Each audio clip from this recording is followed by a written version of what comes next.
Bismillahirrahmanirrahim. Kami dari kelompok 9 ingin mempresentasikan tentang perkembangan dan perubahan wakaf pada PP 28 tahun 1977, Impres nomor 1 tahun 1991, dan Undang-Undang nomor 41 tahun 2004. Yang pertama akan dijelaskan oleh Mbak Luli. Oke, terima kasih. Di sini saya akan menjelaskan tentang perubahan dan perkembangan wakaf pada PP nomor 28 tahun 1977. Menurut peraturan ini, wakaf adalah badan hukum atau perbuatan seseorang yang memisahkan sebagian dari harta atau kekayaan dan merelakan harta tersebut selama-lamanya untuk kepentingan peribadatan atau keperluan umum lain dengan syariat Islam. Sedangkan orang yang mewakafkan atau yang menerima harta tersebut disebut wakif. Tidak dapat dilakukan perubahan status atau penggunaan lain pada perwakafan tanah milik orang tersebut sebagaimana yang telah dilakukan pada waktu ikrar wakaf tersebut. Namun, apabila terjadi perubahan, maka harus mendapat izin tertulis terlebih dahulu dari Menteri Agama jika syaratnya memenuhi. Syarat tersebut apa aja sih? Yang pertama, tidak sesuai dengan ikrar wakaf yang sebelumnya dilakukan. Yang kedua, untuk kepentingan umum. Sebagian akibat dari ketentuan tersebut, maka nazir harus melaporkan kepada bupati atau wali kota atau kepala subdirektorat agraria untuk mendapatkan penyelesaian dan penanganan lebih lanjut.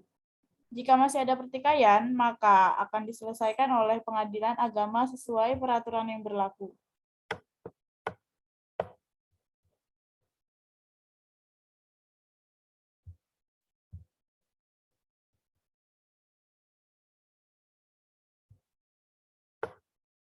Next slide, Mbak.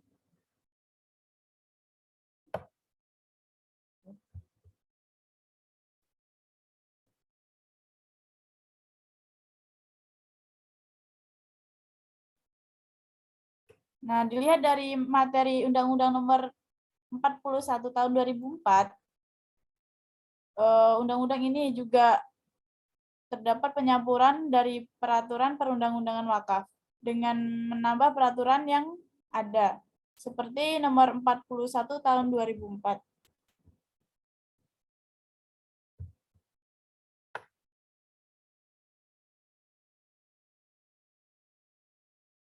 Terlepas dari kelebihan dan kekurangan, maka hadirlah atau lahirlah Undang-Undang Nomor 41 tahun 2004 tentang wakaf,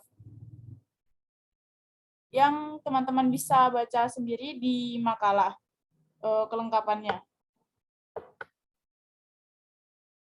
Nah, di Indonesia sendiri, Badan Wakaf, yakni Badan Wakaf Indonesia mengelola tentang wakaf atau lembaga yang berkedudukan sebagai media untuk memajukan, mengembangkan perwakafan nasional.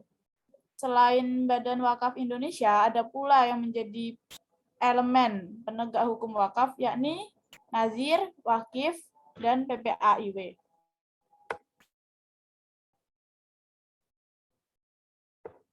Tugas BWI yang berkaitan dengan nazir yaitu pengangkatan, pemberhentian, dan pembinaan nazir.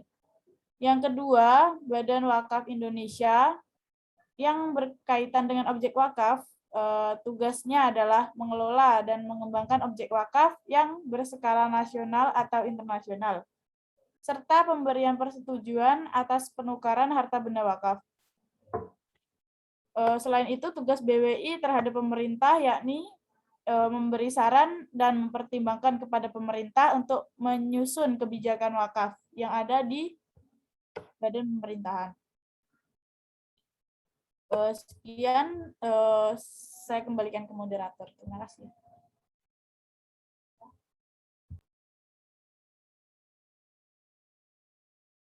Selanjutnya, materi kedua akan dijelaskan oleh Mas Muin. Ya, terima kasih atas waktunya. Di sini saya akan menyampaikan materi mengenai tentang Inpres ya, atau Instruksi Presiden Republik Indonesia nomor 1 tahun 1991. Instruksi Presiden Republik Indonesia ini dikeluarkan oleh Presiden kedua kita, yakni Presiden Soeharto, mengenai tentang kompilasi hukum Islam di Indonesia yang berisi buku pertama tentang hukum perkawinan, buku kedua tentang hukum pewarisan, dan ketiga tentang hukum perwakafan. Sebagaimana telah diterima oleh alim ulama, ya ini merupakan isi dari Inpres yang dikeluarkan oleh Presiden Soeharto.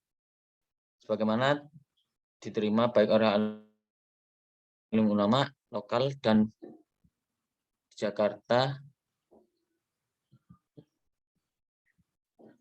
lokal karya di Jakarta pada tanggal 2 sampai dengan 5 Februari 1989 untuk digunakan oleh instansi pemerintah dan oleh masyarakat yang memerlukannya. Kedua, melaksanakan instruksi ini dengan sebaik-baiknya dan dengan penuh tanggung jawab. Ya, ini merupakan isinya. Adapun instruksi tersebut sebagai pedoman bagi para hakim peradilan agama dan bagi para pencari keadilan dalam perkawinan dan kewarisan, di samping mengatur hukum perwakafan. Hadirnya kompilasi hukum Islam sebenarnya telah melalui proses yang panjang, termasuk di dalamnya lokal karya alim ulama Indonesia yang diadakan di Jakarta pada tanggal 2 sampai dengan 5 Februari, yang pada intinya dengan baik 3 rancangan buku KHI, yakni kompilasi hukum Islam. Dilihat dari tujuan pembentukannya, kompilasi hukum Islam diarahkan kepada unifikasi mazhab dalam hukum Islam di Indonesia. Bahkan kompilasi hukum Islam merupakan salah satu bentuk terdekat dengan kodifikasi hukum dalam pembangunan hukum nasional Indonesia. Namun lebih dalam ketentuan wakaf, ya, khususnya ketentuan wakaf terdapat pada KHI, yang di KHI itu hampir sama dengan ketentuan wakaf yang terdapat dalam peraturan perundang-undangan nomor 28 tahun 1977. Jadi isinya itu rumusan-rumusan yang dilakukan oleh para ulama hampir sama isinya dengan peraturan perundang-undangan nomor 28 tahun 1997. Adapun perbedaannya tentang pengaturan wakaf seperti objek wakaf, ada perbedaannya itu tentang pengaturan wakaf seperti objeknya wakaf, pembatasan jumlah nadir, dan sedikit dan sebagainya. Kemudian terlepas dari adanya kelebihan dan kekurangan peraturan perundang-undangan nomor 28 tahun 1977 tentang perwakafan tanah milik beserta peraturan pelaksanaannya, dan kompilasi hukum Islam melalui Inpres merupakan usaha awal pembaruan hukum nasional di bidang perwakafan Indonesia, yang berawal dari peraturan tersebut. Kemudian lahirnya Undang-Undang Nomor 41 Tahun 2004 yang akan diterangkan oleh pemateri selanjutnya. Terima kasih.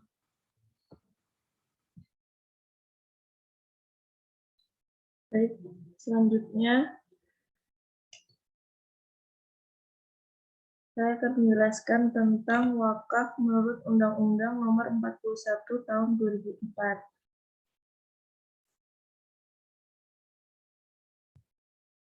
Wakaf merupakan perbuatan atau badan hukum wakif yang memisahkan dan menyerahkan sebagian harta benda miliknya dan dimanfaatkan selamanya atau dalam jangka waktu yang panjang.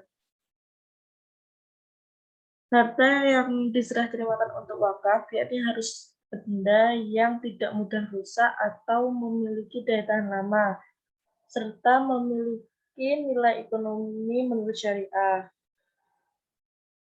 Di Indonesia terdapat Terdapat beberapa lembaga yang mengelola wakaf, yakni Badan Wakaf Indonesia, sebagai media untuk kemajuan dan mengembangkan perwakafan nasional.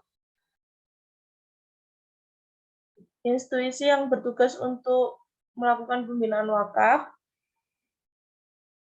adalah Menteri Agama. Pada hakikatnya, Undang-Undang Wakaf mengatur bahwa harta wakaf yang sudah diwakafkan dilarang untuk dijadikan jaminan, disita, dihibahkan, dijual, diwariskan, ditukar, atau dialihkan dalam bentuk pengalihan hak lainnya. Dalam undang-undang ini disebutkan bahwa penyelesaian sengketa perwakafan ditempuh melalui musyawarah untuk mencapai mufakat.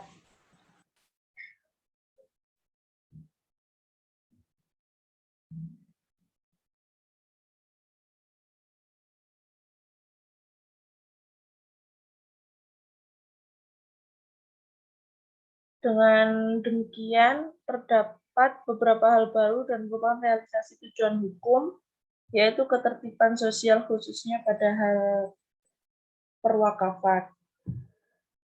Sekian dari kelompok kami. Kurang lebihnya kami mohon maaf. Wassalamualaikum warahmatullahi wabarakatuh.